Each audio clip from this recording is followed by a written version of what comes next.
નમસ્કાર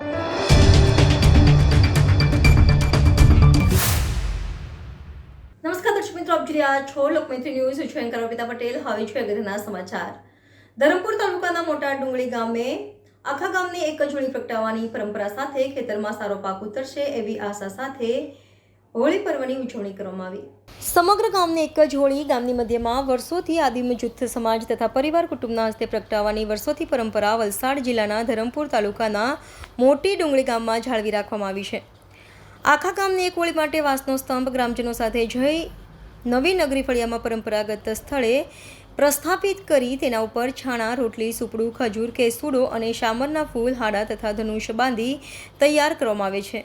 જ્યાં ગામના મોટી સંખ્યામાં લોકો ભેગા થયા હતા. હોલિકા દહન એટલે કે કોઈ વ્યક્તિને જીવતી સળગાવી એનો ઉત્સવ મનાવીએ એટલે આદિવાસીઓ નિષ્ઠુર નથી. આદિવાસીઓના તમામ તહેવારો એટલે કે કંસરી, ધાન્ય પાકો સાથે જોડાયેલા છે. નવી ફસલના વધામણા કરવાનો ઉત્સવ એટલે હોળી. આદિવાસી સમાજ માટે હોળી એટલે આનંદ ઉલ્લાસ સાથે કુદરતના નવા રંગરૂપનું સ્વાગત કરવાનો દિવસ. પાનખર ઋતુ પછી વૃક્ષ, ઝાડ, વનસ્પતિના નવા પાન ફૂટવાનો આનંદ, પિલવણી ઉત્સવ મનાવીએ લણણી પૂરી કર્યા બાદ નવું ધાન્ય આવનાર છે એનો આનંદ ઉલ્લાસ સાથેનો પ્રકૃતિનો આભાર માનવા માટે ઉત્સાહ આપતો સામાજિક તહેવાર. ઉનાળાની ગરમીથી તપેલી ધરતીને ખેડીને બ્રિજની વાવણી કરીને ચોમાસું પાકના વાવેતર કરીને આખરી મહેનત પછી માર્ચથી જૂન મહિનામાં વિવિધ સામાજિક પ્રસંગો જેવા કે સગાઈ, લગ્ન, નવા ઘરનું બાંધકામ કરવાની શરૂઆત. ખેતરમાં પાક સારો ઉતરશે એવી આશા સાથે કંસરી માતાને નવું ધાન્ય ચડાવવાનો રિવાજ. કુદરતે આપેલ તમામ વસ્તુને કુદરતને ખોળે આપીને જ ખવાય એમ માની તમામ પ્રકારના અનાજની વધામણી અગ્નિમાં કરી હોળી ઉજવવામાં આવે છે.